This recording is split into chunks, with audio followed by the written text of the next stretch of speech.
സമ്മേളനത്തിൻ്റെ അധ്യക്ഷത വഹിക്കുന്ന ഡോക്ടർ ഫാദർ ജോസഫ് ജോൺ, ഈ സമ്മേളനം ഉദ്ഘാടനം ചെയ്ത പുനലൂരിയുടെ ആദരണീയനായ വികാരി general governor doctor monsignor Baiju Julian, ഈ നഴ്സിംഗ് കോളേജിൻ്റെ ബഹുമാനിയായ principal doctor sister Therese Kochurai, vice principal professor Binudabi, മുമ്പിലിരിക്കുന്ന നഴ്സിംഗ് വിദ്യാർത്ഥികളെ, ഈ കോളേജിൽ വന്ന് ബിഷപ്പ് ബെൻസിനെ കുറിച്ച് അല്പനേരം സംസാരിക്കുവാൻ അനുവാദം തന്നതിന് ഞാൻ ഇതിൻ്റെ ഭാരവാഹികളുടെ നന്ദി പറയുന്നു. ഈ നഴ്സിംഗ് കോളേജിലെ സ്ഥാപനത്തിൽ എനിക്ക് ചെറിയ പങ്കുണ്ടായതുകൊണ്ടുള്ള കാര്യം ഞാൻ ഓർത്തെടുക്കുകയാണ്. ഈ നഴ്സിംഗ് കോളേജിന് NOC വാങ്ങിക്കുവാനായിട്ട് ബിഷപ്പ് കാരിവാളൻ എന്നെ നിർവഹിക്കുകയും തിരുവനന്തപുരത്ത് പോയി അതിൻ്റെ കൂടുതലായിരുന്നു അതിൻ്റെ NOC വാങ്ങിക്കുന്നതിന് AICTക്കുള്ള അനുവാദത്തിനുള്ള തട്ടിപ്പാടുകൾ ഞാൻ നടത്തിയിച്ചു. ഇതിനുള്ള ആദ്യത്തെ ഒരു പ്രോജക്റ്റും തയ്യാറാക്കി അതിൻ്റെ പണം വാങ്ങിച്ചു കൊടുക്കുവാനും സാധിച്ചു. ചെറിയ കാര്യമാണെങ്കിലും അത് ഞാൻ ഓർത്തെടുത്തു. അങ്ങനെ ചെറിയ സംഭാവന എനിക്കും ഈ സ്ഥാപനം, ഈ കോളേജ് സ്ഥാപിക്കുന്നതിനുണ്ടായതെന്ന് ഞാൻ അത് സന്തോഷത്തിലേക്ക് ഓർക്കുന്നു. തിരുവിതാംകൂറിലെ നഴ്സിംഗ് കാരണക്കാരൻ ബിഷപ്പ് ബെൻസികളാണല്ലോ എല്ലാവരും അംഗീകരിച്ചിട്ടുള്ളത്. വാസ്തവത്തിന് CSK അല്ല, ആംഗ്ലിക്കൻ വൈദ്യനായ Mateer native life in India എന്നുള്ള പുസ്തകം എഴുതിയിട്ടുണ്ട്. വളരെ പ്രസിദ്ധമായ പുസ്തകമാണ്. 19-ാം നൂറ്റാണ്ടില് തിരുവിതാംകൂറിൻ്റെ ആദ്യ പഠനങ്ങളും തിരുവിതാംകൂറിലെ ഗ്രാമങ്ങളിലെ ജീവിതത്തെക്കുറിച്ച് പകർത്തിയെടുക്കുന്ന യൂറോപ്പിൻ്റെ കണ്ണുകളിലൂടെ പകർത്തിയെടുത്ത പുസ്തകമാണ്. വളരെ ശൂന്യമായിരുന്നു ആളുകളുടെ സ്ഥിതി, ജന്മിത്വവും ജാതി വ്യവസ്ഥയും ഒക്കെ നിലനിൽക്കുന്ന നാട്ടില് സാധാരണക്കാരായ വളരെ പാവപ്പെട്ടവർക്ക് വളരെ ദൂരെ നിന്ന് മാത്രമേ ജന്മിയോട് പോലും സംസാരിക്കുവാൻ സാധിക്കുള്ളൂ. അന്നത്തെ കാലത്തെ വൈദ്യ ശുശ്രൂഷ എന്ന് പറയുന്നത് ആയുർവേദമാണ്. ആയുർവേദത്തിൽ തന്നെ ഈ കീഴ്ജാതിക്കാർക്ക് ചികിത്സിക്കാൻ പ്രത്യേക വൈദ്യന്മാരുണ്ടായിരുന്നു. അവരുടെ ജാതിയിൽപ്പെട്ട തന്നെയുള്ള. അപ്പോൾ ഓരോ ജാതിക്കും അവരുടേതായ വൈദ്യന്മാരുണ്ടായിരുന്നു. ആ വൈദ്യന്മാർക്ക് നഴ്സുമാരൊന്നുമില്ല. കിടത്തി ചികിത്സിക്കുന്ന ചില അപൂർവം കേന്ദ്രങ്ങളുണ്ടായിരുന്നു. ഇവിടെ കേരളത്തിലെ ആദ്യത്തെ അലോപ്പതി ഹോസ്പിറ്റൽ തുടങ്ങിയത് പോർച്ചുഗീസുകാരാണെന്ന് പറയുന്നത്. കൊച്ചിയിലെ മിസറിക്കോറിയ എന്നുള്ള ആശുപത്രി അവർ തുടങ്ങി. അതിൻ്റെ തുടർച്ചയായിട്ട് അവിടെ ഇപ്പോഴും ഒരു ഡിസ്പെൻസറി ഉണ്ട്. പിന്നീട് പോർച്ചുഗീസുകാർ മറ്റൊരു സ്ഥലത്തും ഇങ്ങനെ ആശുപത്രി തുടങ്ങിയായിട്ട് കേട്ടിട്ടില്ല. ഡച്ചുകാർ വന്ന സമയത്ത് മത്തയൂസ് പാദ്രി, അദ്ദേഹം കത്തോലിക്കനായിരുന്നു, മിഷണറി ആയിരുന്നു. അദ്ദേഹം ആണ് ഓർക്കുസ് മലബാറിക്കസ് എന്നുള്ള പ്രസിദ്ധമായ പുസ്തകം ലത്തീൻ ഭാഷയിൽ എഴുതിയത്. 2-3 10-12 മോളിയുള്ള വലിയ 12 മോളിയുള്ള പുസ്തകമാണ്. അത് നമ്മുടെ നാട്ടിലെ ചെടികൾ വൈദ്യത്തിന് ഉപയോഗിക്കുന്ന സസ്യങ്ങളെ കുറിച്ചുള്ള പഠനം. അദ്ദേഹത്തെ സഹായിക്കുവാൻ 2 വൈദ്യന്മാരുണ്ടായിരുന്നു. അവരുടെ സഹായത്തോടു കൂടിയാണ് ഈ വലുതായ ഗ്രന്ഥം അദ്ദേഹം തയ്യാറാക്കിയത്. പുസ്തകം പ്രസിദ്ധീകരിച്ചത് ആംസ്റ്റർഡാമിൽ നിന്നായിരുന്നു. അതിൻ്റെ ഒറിജിനൽ പതിപ്പ് ബ്രിട്ടീഷ് ലൈബ്രറിയിലും ഒക്കെ ഉണ്ട്. അതിൻ്റെ മലയാള പരിഭാഷ കേരള യൂണിവേഴ്സിറ്റി ഇടയ്ക്ക് പ്രസിദ്ധീകരിച്ചു. വളരെ വിവാദമായിട്ടുണ്ട്. ഇടയ്ക്ക് നിര്യാതനായ മണിലാൽ എന്നുള്ള ആളാണ് അദ്ദേഹത്തിൻ്റെ തർജ്ജമയുടെ കർത്തൃത്വം അവകാശപ്പെടുന്നുവെങ്കിലും അത് പലരും ചോദ്യം ചെയ്യുന്നുണ്ട്. ഏതായാലും പോർട്ടൂസ് മലബാറിക്കൂസ് എന്നുള്ള ഗ്രന്ഥം അമൂല്യമായ ഗ്രന്ഥമാണ്. 3000-ലധികം സസ്യങ്ങളെക്കുറിച്ചാണ് അദ്ദേഹം പറയുന്നത്, അതിൻ്റെ ഔഷധ മൂല്യങ്ങളെക്കുറിച്ച്. അത് പല ചർച്ചകളൊന്നും ഇപ്പോഴില്ല. ഇപ്പോഴും നമ്മുടെ ആരോഗ്യ മേഖലയിലെ പറഞ്ഞത് പഠനഗതിയുമായിക്കൊണ്ടിരിക്കും. അങ്ങനെ വരുമ്പോൾ ഈ ആരോഗ്യ മേഖലയിലെ ഓരോ ദേശത്തും അതിൻ്റെതായ തനത് ആരോഗ്യ ശുശ്രൂഷ. ചൈനയിൽ പോയാൽ ചൈനീസ് മെഡിസിൻ, അത് വളരെ വലിയൊരു ശാഖയാണ്. Chinese മെഡിസിൻ്റെ medical കോളേജുകളുണ്ട്. തീവച്ച കളിയാണെന്നാണ് പറയുന്നത്. കാരണം തീ ഇങ്ങനെ കപ്പ് വെച്ച് നമ്മുടെ ദേഹത്ത് വെക്കും, അതിൻ്റെ വിഷാംശങ്ങളൊക്കെ അടർത്തിയെടുക്കും. അതുപോലെ എല്ലാ ഈജിപ്തുകാർക്ക് അവരുടേതായ വൈദ്യ ശുശ്രൂഷയുണ്ടായിരുന്നു. ഈജിപ്തിന് വളരെ ട്രെയിൻഡായ വൈദ്യന്മാരും നഴ്സുമാരും ഒക്കെ ഉണ്ടായിരുന്നു. പുറപ്പാടിൻ്റെ പുസ്തകത്തിൽ ഈജിപ്തിലെ സൂര്യകർമ്മികളെ കുറിച്ച്, അതായത് ഈ മിഡ്വൈഫ്സിനെ കുറിച്ച് പ്രതിപാദിക്കുന്നത്. റോമക്കാർ അവർ പോയ സ്ഥലങ്ങളെല്ലാം തന്നെ ചെറിയ രീതിയിലുള്ള ഈ ചികിത്സാ കേന്ദ്രങ്ങൾ തുടങ്ങിയിരുന്നു. എന്നാൽ ഇന്ത്യയിലെ അങ്ങനെ ആയുർവേദം കൊണ്ടൊന്ന് വലിയ വൈദ്യശാല ഉടലെടുത്തെങ്കിലും അത് പാവപ്പെട്ടവർക്കുള്ള അപ്രാപ്യമായിരുന്നു. വൈദ്യന്മാർ തന്നെ ഒരു മേൽജാതിയിലുള്ളതായതുകൊണ്ട് ഈ ജാതിക്കാരെ പോലുമില്ലായിരുന്നു. കൂടാതെ അന്ന് ജാതി സ്പർശമുണ്ടായിരുന്നു. ഏതായാലും ഇവിടെ അങ്ങനെയുള്ള സാഹചര്യത്തിലാണ് നമ്മുടെ രാജ്യത്തിന് വളരെ പുരോഗമന ആശയമുള്ള ഒരു രാജാവാണ് ശ്രീമൂലം തിരുനാൾ. ശ്രീമൂലം തിരുനാൾ രാജ്യഭരണം ഏറ്റെടുത്തപ്പോഴാണ് അതിൻ്റെ മുൻഗാമിയായ കാർത്തിക തിരുനാൾ സമാരംഭിച്ച ഇംഗ്ലീഷ് വിദ്യാഭ്യാസം ഇവിടെ തിരുവിതാംകൂർ പ്രചരിച്ചിലാണ്. അന്ന് ശ്രീമൂലം തിരുനാൾ സ്ഥാപിച്ച ആദ്യത്തെ ആശുപത്രിയാണ് തിരുവനന്തപുരത്തെ ജനറൽ ആശുപത്രി.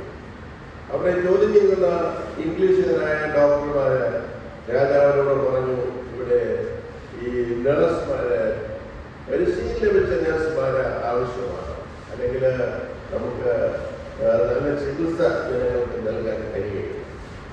ഈ ശ്രീമൂലം തിരുനാൾ ബെൻസുകളുമായി നല്ല സൗഹൃദം പുലർത്തിയാണ്, ജനസിനെ ആദരിച്ച വ്യക്തിയാണ്. ശ്രീമൂലം തിരുനാൾ തന്നെ ഒരു വലിയ ചെമ്പതാണ് എഴുതി കൊടുത്തത്, holiest man in the kingdom, എൻ്റെ രാജ്യത്തിലെ ഏറ്റവും വിശുദ്ധനായ മനുഷ്യൻ എന്നാണ് മഹാരാജാവ് കെൻസിംഗ ബിഷപ്പിനെ കുറിച്ച് പറയുന്നത്. കെൻസിംഗ ബിഷപ്പ് രാജകൊട്ടാരത്തിൽ പോയി അദ്ദേഹത്തെ കാണുന്നത്. അന്നത്തെ നിയമം അനുസരിച്ച് രാജാവ് അമ്പലത്തിൽ പോകുന്നതിന് മുമ്പാണ്, 7 മണിക്ക് മുമ്പാണ് ഈ സന്ദർശനം നടത്തേണ്ടത്. അതിനെ വിദേശികളെ കണ്ടതിന് ശേഷം വിദേശികളെ കണ്ടിട്ട് പിന്നീട് കുളിച്ച് ശുദ്ധിയാക്കിയിട്ടാണ് അദ്ദേഹം പത്മനാഭസ്വാമിക്ക് പോയത്. അങ്ങനെയുള്ള ചിട്ടകളൊക്കെയുള്ള സമ്പ്രദായം. ഏതായാലും വളരെ പ്രജാവത്സനായ അല്ലെങ്കിൽ ജനങ്ങളുടെ ക്ഷേമത്തിൽ തൽപരനായ മഹാരാജാവ് കെൻസിംഗ് ബിഷപ്പിനോട് ഈ തൻ്റെ ആശുപത്രിയിൽ ജോലി ചെയ്യുന്ന ഇംഗ്ലീഷ് ഡോക്ടർമാരുടെ അഭ്യർത്ഥന നിർത്തി വെച്ചു. എനിക്ക് യൂറോപ്പിൽ നിന്നും അങ്ങനെ കന്യാസ്ത്രീകളെ, നഴ്സിംഗ് ഏരിയയിലെ കന്യാസ്ത്രീകളെ കൊണ്ടുവരണം. 1906 ബിഷപ്പ് ബെൻസിംഗ് തൻ്റെ ജന്മകരമായ ബെൻസിംഗ് പോയിട്ട് ഹോളി ക്രോസ് സിസ്റ്റേഴ്സിൻ്റെ സമീപിക്കുന്നു. അവരുടെ കോൺഗ്രസ് ആയാലും സിസ്റ്റർ പൗളിനായുള്ള എഴുത്തുകുത്തുകളൊക്കെ അദ്ദേഹത്തിൻ്റെ ഈ കത്തുകമാണെക്കുറിച്ചുള്ള പുസ്തകത്തിൽ നമുക്ക് കാണാൻ സാധിക്കും. അപ്പോൾ ബെൻസിംഗ് ബിഷപ്പോട് പറയുന്നത്, നിങ്ങളിങ്ങനെ യൂറോപ്പിലെ ആ സൗകര്യങ്ങളിൽ കഴിഞ്ഞിട്ട് എങ്ങനെ ദൈവത്തിന് സേവനം ചെയ്യാൻ കഴിയും? ഇവിടെ വരിക, ഇവിടെയാണ് യഥാർത്ഥ ദൈവത്തിൻ്റെ മുഖം നിങ്ങൾക്ക് കാണുവാൻ സാധിക്കുക. അങ്ങനെ അച്ഛൻ പറയുന്ന ആദ്യത്തെ 6 പേര് 6 കന്യാസ്ത്രീകളെ വന്നു. അവരെ ജനറൽ ഹോസ്പിറ്റലിൽ നിയോഗിച്ചു. 1915 പിന്നെയും 12 കന്യാസ്ത്രീകളെ ഇവിടെ വന്നു. 1926 46 കന്യാസ്ത്രീകളെ എല്ലാം തന്നെ യൂറോപ്യൻ കന്യാസ്ത്രീകളായി.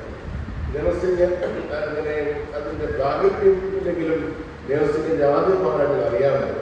അതേസമയം അതിനേക്കാളുപരിയായിട്ട് ഈ ജനങ്ങളെ തൊട്ട് ശുശ്രൂഷിക്കുവാനും സ്നേഹിക്കുവാനും കഴിയുവാനും അങ്ങനെയുള്ള വലിയൊരു നേഴ്സിംഗ് ഒരു പ്രൊഫഷനെക്കാളുപരിയായിട്ട് ശുശ്രൂഷയായിട്ട് ദൗത്യമായിട്ട് യേശുവിനെ ശുശ്രൂഷിക്കുന്നത് ഒരു മാർഗമായിട്ട് കണ്ട കന്യാസികളായിരുന്നു. അവരാദ്യം നിയമിച്ചത് ജനറൽ ഹോസ്പിറ്റലായിരുന്നെങ്കിലും പിന്നീട് തിരുവനന്തപുരത്തുള്ള അമ്മമാർക്കും കുഞ്ഞുങ്ങൾക്കുമുള്ള ആശുപത്രിയിൽ അവർ നിയോഗിച്ചു. പിന്നീട് നമ്മുടെ കൊല്ലത്ത് വിക്ടോറിയ ആശുപത്രിയിൽ, മാവേലിക്കര, കോട്ടയം, തിരുവല്ല, നാഗർകോവിൽ, തിരുവിതാംകൂറിലെ പ്രമുഖമായ സർക്കാർ ആശുപത്രിയിലെ തന്നെ ചാർജ് സിസ്റ്റേഴ്സിനെ നിയമിച്ചു. പിന്നെ ഈ കേരളത്തിലെ ആദ്യത്തെ നഴ്സിംഗ് സ്കൂൾ ആരംഭിച്ചതും ഈ ശിശുപുരം തിരുനാൾ മഹാരാജാവായിരുന്നു. ഇതിൻ്റെ ചുമതലയും ഈ ബഹുമാനപ്പെട്ട സിസ്റ്റേഴ്സിനെ ഏൽപ്പിച്ചു.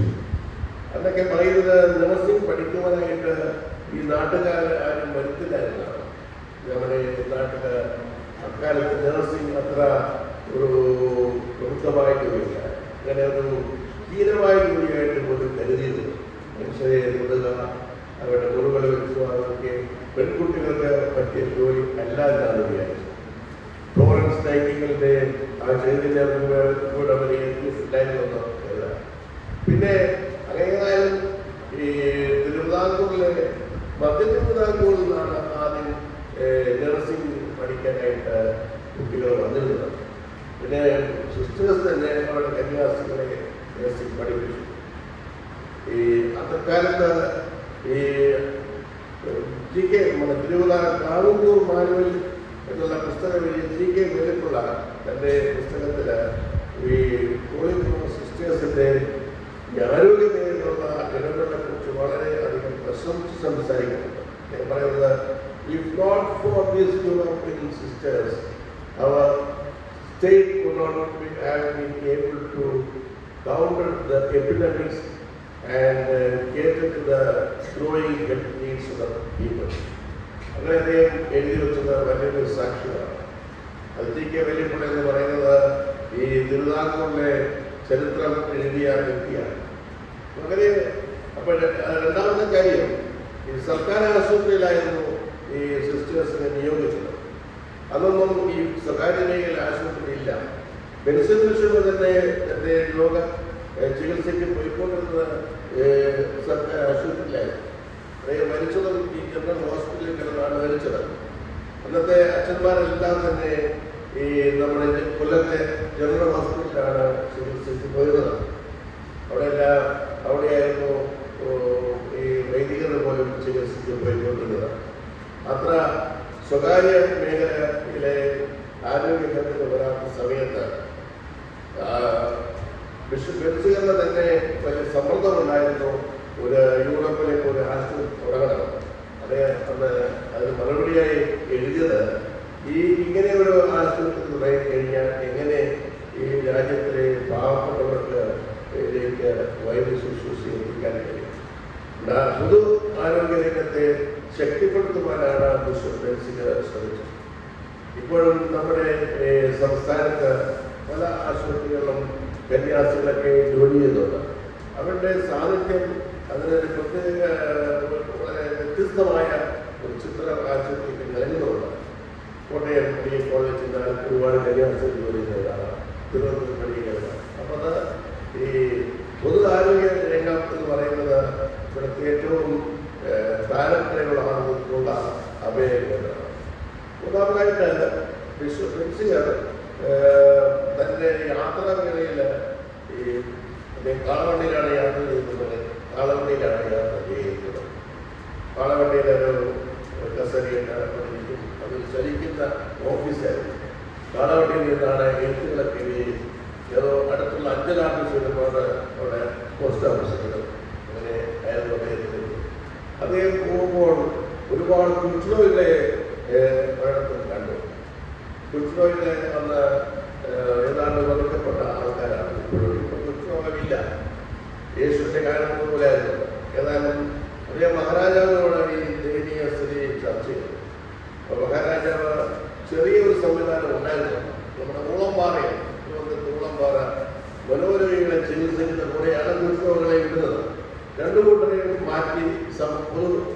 മുഖ്യധാരയിൽ നിന്ന് മാറ്റി പാർപ്പിക്കണമെന്നായിരുന്നു സമീപനം. അപ്പോഴേ ഈ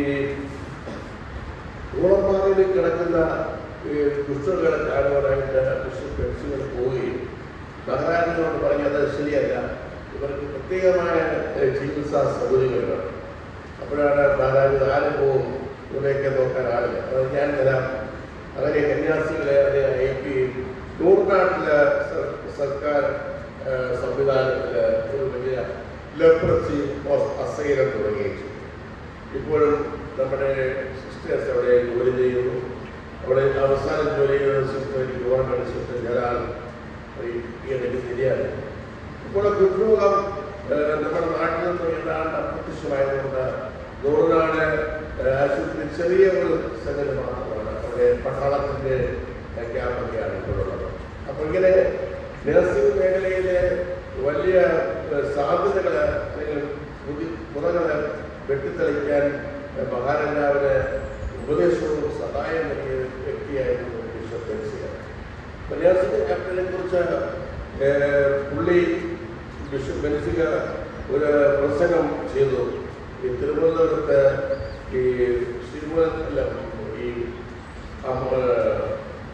അമ്മമാർക്കും കുട്ടികൾക്കും ഈ രാജാവ് ഉദ്ഘാടനം ചെയ്ത സമയത്ത് ഇതിന്റെ മുഖ്യ അതിഥിയായിട്ട് പങ്കെടുത്ത ബിഷപ്പ് ബെൻസിയ പറയുന്നത്, ഈ രാജ്യത്തെ ഈ അമ്മമാരെ ശുശ്രൂഷിച്ചാൽ മാത്രമേ രാജ്യത്തിൻ്റെ ഭാവി ഉറപ്പാക്കാൻ കഴിയൂ.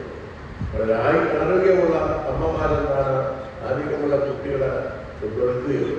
അതുകൊണ്ട് അദ്ദേഹം അതിനെക്കുറിച്ച് 2-3 കാര്യങ്ങളൊന്നും പറഞ്ഞു. ഒന്ന്, വളരെ വൃത്തിയുള്ള സാനിറ്റേഷൻ, വളരെ വൃത്തിയുള്ള സാഹചര്യങ്ങൾ ഉണ്ടായിരിക്കണം, അതിനുള്ള പരിശീലനമാണ് നൽകണം.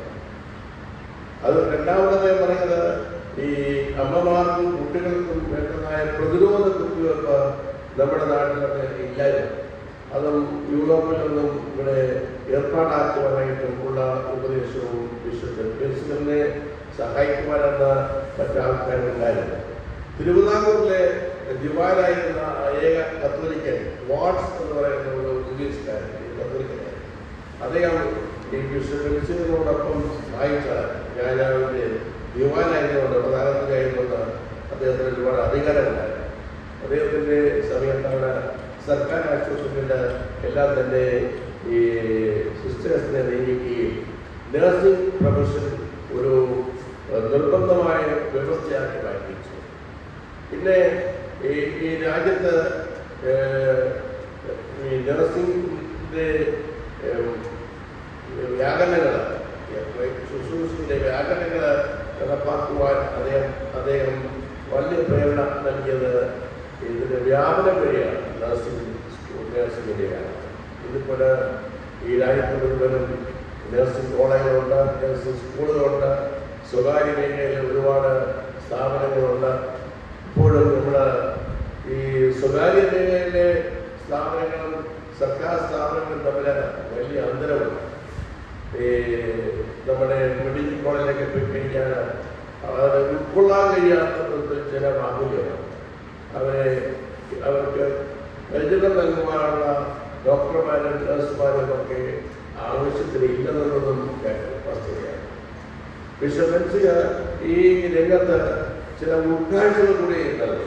ഒന്നാമതായ ഉൾക്കാഴ്ച, ഈ ആരോഗ്യ അല്ലെങ്കിൽ നഴ്സിംഗ് എന്ന് പറയുന്നത് ഒരു അക്കാലത്തും ഇക്കാലത്തുമൊക്കെ ഒരു വലിയ ദൗത്യമാണ്. ആ മനുഷ്യ സേവനത്തിലെ, മനുഷ്യ സ്നേഹത്തിലെ ഏറ്റവും ഉദാത്തമായ ഒരു മേഖലയാണ് നഴ്സിംഗ്. ഇപ്പോൾ നിങ്ങൾക്കൊരു നഴ്സിംഗ് പ്രൊഫഷനാണ്.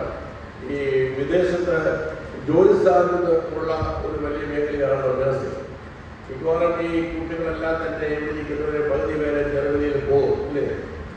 ഒരു മോഹം, അവരുടെ സ്വപ്നം നിങ്ങളുടെ മനസ്സിലുണ്ട്. അതുകൊണ്ട് ജർമ്മൻ ഭാഷ പഠിച്ചിട്ട് അവിടെ പോയി നഴ്സിംഗ് പഠിക്കുന്നവരുണ്ട്.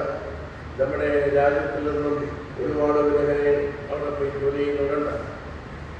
ബിഷപ്പ് ജെറോം ഫെർണാണ്ടസ് കുറേ പെൺകുട്ടികളെ, യുവതികളെ യൂറോപ്പിൽ കൊണ്ടെത്തിക്കുകയും ജർമ്മനിയിലെ നഴ്സിംഗ് പഠിച്ചവരെ അവിടെ ജോലി ചെയ്തിരുന്നു. അതിൻ്റെ ആ പരമ്പര ഇപ്പോൾ മറ്റ് കമ്പനികൾ ഏറ്റെടുത്തിരിക്കുകയാണ്. ഏതായാലും ഒരു മൈഗ്രേഷൻ നടക്കുന്ന സാഹചര്യത്തിൽ നഴ്സിംഗിൽ ഒരു പ്രൊഫഷനാണ് എന്നുള്ള കാര്യത്തിൽ തർക്കമില്ല. ആ പ്രൊഫഷന് മൂല്യമുണ്ടാകുന്നത് അതിനകത്ത് ഒരു സേവനത്തിൻ്റെ, മനുഷ്യ സ്നേഹത്തിൻ്റെ ഒരു ഉൾച്ചേർന്നുള്ളവരാണ്. എല്ലാ പ്രൊഫഷനും അത് ആവശ്യമാണ്. അധ്യാപകരുടെയും ഒരു പ്രൊഫഷനാണെങ്കിലും അതിൻ്റെ സമർപ്പണത്തിൽ ഒരു മനുഷ്യ സ്നേഹത്തിൻ്റെ ഉൾച്ചേർന്നവരാണ് അതിൻ്റെ മൂല്യം വർദ്ധിക്കുന്നത്. ആ ഉൾച്ചേർന്നിലാണ് ബിഷപ്പ് ബെൻസിഗർ അന്ന് അക്കാലത്ത് നൽകിയത്. ഇപ്പോഴത് ഒരുപാട് ചോർന്ന് പോയിട്ടുണ്ട് എന്നത് സത്യമില്ല. ഈ രണ്ടാമതായിട്ട് ഈ നഴ്സിംഗ് ഒരു പ്രൊഫഷൻ എന്ന് പറയുമ്പോഴും അതിൻ്റെ സാങ്കേതികത, അത് വലിയ വളർന്നു വരുന്ന ഒരു സേവന ശാഖയാണ്. അപ്പോൾ ഇപ്പോൾ വളരെ ഹോസ്പിറ്റലിൽ ജോലി ചെയ്യുന്ന പ്രോട്ടോകോൾസ് ഉണ്ട്, അല്ലെ, ഒരുപാട് ഡോക്യുമെന്റേഷൻ ഉണ്ട്. അങ്ങനെ പെട്ടെന്നൊന്നും കാര്യങ്ങൾ ചെയ്യാൻ പറ്റുകയില്ല. എല്ലാത്തിനും എഴുതി പരാതികളുണ്ടാകാം, കേസുണ്ടാകാം എന്നുള്ള കാര്യത്തിൽ വ്യത്യസ്തരായിരിക്കുന്നവരാണ് ഈ നഴ്സിംഗ് വിദ്യാർത്ഥികളും നഴ്സിംഗ് ചെയ്യുന്നത്. ഈ അടുത്ത കാലത്ത് മാത്രമാണല്ലോ ആൺകുട്ടികൾക്ക് കൂടി നഴ്സിംഗ് നമ്മുടെ നാട്ടിൽ പ്രാപ്യമായത്. യൂറോപ്പിൽ നേരത്തെ ഉണ്ടായിരുന്നാണ് ഞാൻ മനസ്സിലാക്കുന്നത്. ഇവിടെ ആൺകുട്ടികളെ നഴ്സിംഗ് പഠിക്കുന്നത് വന്നപ്പോൾ അതൊരു രംഗത്തുണ്ടായ വലിയ മാറ്റമാണ്. ഞാൻ ഈ ഇടയ്ക്ക് കോട്ടയത്ത് പോയപ്പോൾ ഒരു ആൾ പറഞ്ഞു, ഞാനിവിടെ ബെൻസിഗർ കോളേജിൽ പഠിക്കുകയാണെന്നാണ് പറയുന്നത്. അപ്പോൾ അവിടെ നോക്കി ആൾക്കാർ ഇവിടെ വന്ന് പഠിക്കുന്നത് എന്നത് വലിയ ശ്ലാഘനീയമായ കാര്യമാണ്. മൂന്നാമതായിട്ട് ഈ നഴ്സിങ്ങിനെ കുറിച്ച് അങ്ങനെ പ്രത്യേകിച്ചുള്ള കാഴ്ചപ്പാടുണ്ടായിട്ടില്ലെങ്കിലും ആരോഗ്യ മേഖല, പൊതു ആരോഗ്യ മേഖലയെ ഈ രാജ്യത്തെ സഭയുടെ സേവനത്തിൻ്റെ ഭാഗമാണെന്ന് വിശ്വസിച്ചു. അതുകൊണ്ട് അത് അദ്ദേഹത്തിൻ്റെ ആ മൂല്യം ലഭിച്ചത് വേദപുസ്തകത്തിൽ തന്നെയാണ്. യേശുക്രിസ്തു ഇങ്ങനെ പ്രസംഗിച്ചുകൊണ്ട് പോയപ്പോൾ ചെയ്യുന്ന രോഗികളെല്ലാം തൊട്ട് ശുശ്രൂഷിക്കുകയാണ്. രോഗികളെ അങ്ങനെ ദൂരെ നിന്ന് സുഖമാകുമെന്നല്ല പറയുന്നത്.